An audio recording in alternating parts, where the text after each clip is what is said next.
उत्तराखंड राज्य के चमोली जिले में अलकनंदा नदी के पास नर और नारायण दो पर्वत श्रेणियों के बीच स्थित बद्रीनाथ मंदिर। इस मंदिर में भगवान विष्णु के एक रूप बद्री नारायण की पूजा की जाती है। यहाँ उनकी 1 मीटर लंबी शालिग्राम से निर्मित मूर्ति है जो स्वयं प्रकट हुई थी। वही मूर्ति के ललाट पर हीरा भी जड़ा है, जिसके बारे में कहा जाता है कि इस मूर्ति को आदि शंकराचार्य ने 8वीं शताब्दी में नारद कुंड से निकालकर मौजूदा मंदिर में स्थापित किया था। बद्रीनाथ मंदिर का मुख्य हिस्सा पत्थरों से बना है, जिसमें धनुष आकार की खिड़कियां हैं। वही मुख्य प्रवेश द्वार, जिसे सिंह द्वार भी कहा जाता है, इस द्वार के शीर्ष पर 3 स्वर्ण कलश लगे हैं और छत के मध्य में एक विशाल घंटी लटकी हुई है। मुख्य मंदिर के कमरों की दीवारों और खम्भों को जटिल नक्काशी से सजाया गया है। वही मंदिर में 3 संरचनाएं हैं: गर्भगृह, दर्शन मंडप और सभा मंडप। गर्भगृह की छत शंकुधारी आकार की है। कहा जाता है 16वीं शताब्दी में गढ़वाल के तत्कालीन राजा ने बद्रीनाथ मूर्ति को गुफा से लाकर वर्तमान मंदिर में स्थापित किया था। इस मंदिर का समय समय पर जीर्णोद्धार किया गया है। पौराणिक रहस्य।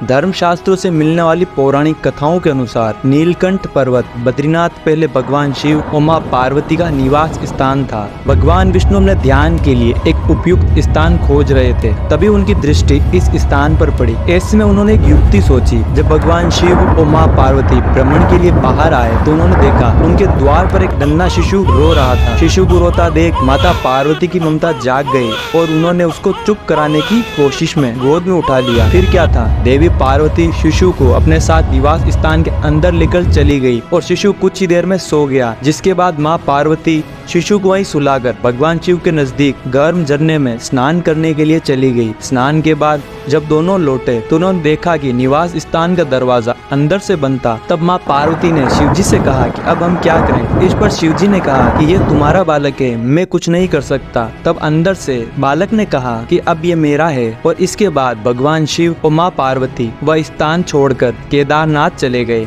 आपको बता दूं कि ये बालक और कोई नहीं बल्कि भगवान विष्णु ही थे, जिन्होंने इस स्थान को पाने के लिए ऐसा किया। और इस तरह बद्रीनाथ को भगवान विष्णु ने अपना विश्राम स्थान बना लिया। जब भगवान विष्णु योग ध्यान मुद्रा में तपस्या में लीन थे तो बहुत अधिक हिमपात होने लगा। भगवान विष्णु हिम में पूरी तरह डूब चुके थे। उनकी इस दशा को देखकर माता लक्ष्मी का हृदय ध्रुवित हो उठा और उन्होंने उस समय भगवान विष्णु के समीप खड़े होकर एक बद्री के वृक्ष का रूप ले लिया और समस्त हिम को अपने ऊपर सहने लगी। माता लक्ष्मी भगवान विष्णु को धूप, वर्षा और हिम से बचाने की कठोर तपस्या में जुट गई। कई वर्षों के बाद जब भगवान विष्णु ने अपनी तपस्या पूर्ण की तो देखा कि लक्ष्मी जी हिम से ढकी हुई हैं। तब माता लक्ष्मी के तप को देखकर कहा कि हे देवी, तुमने भी मेरी बराबर तप किया है, सो आज से इस धाम पर मुझे तुम्हारे ही साथ पूजा जाएगा। और क्योंकि तुमने मेरी रक्षा बद्री के वृक्ष के रूप में की है, सो आज से मुझे बद्री के नाथ बद्रीनाथ के नाम से जाना जाएगा। मान्यता है कि सदियों तक बद्रीनाथ श्रद्धालुओं को भगवान विष्णु के साक्षात दर्शन हुआ करते थे। त्रेता युग में यहाँ देवताओं और साधुओं को भगवान ने दर्शन दिए थे और द्वापर युग में जब भगवान श्री हरि अवतरित हुए तो उस समय भगवान विष्णु ने ये नियम बनाया कि यह मनुष्यों के उनके विग्रह के दर्शन नहीं होंगे। मान्यता है कि बद्रीनाथ में भगवान शिव को ब्रह्म हत्या के पाप से मुक्ति मिली थी और इसका गवाह वह स्थान है जिसे आज ब्रह्म कपाल के नाम से जाना जाता है। बता दें कि ब्रह्म कपाल की शिला है जहाँ पितरों का तर्पण, श्राद्ध आदि किया जाता है। माना जाता है कि यहाँ श्राद्ध करने से पितरों को मुक्ति मिलती है। इसके अलावा पुराणों में भी इस बात का उल्लेख है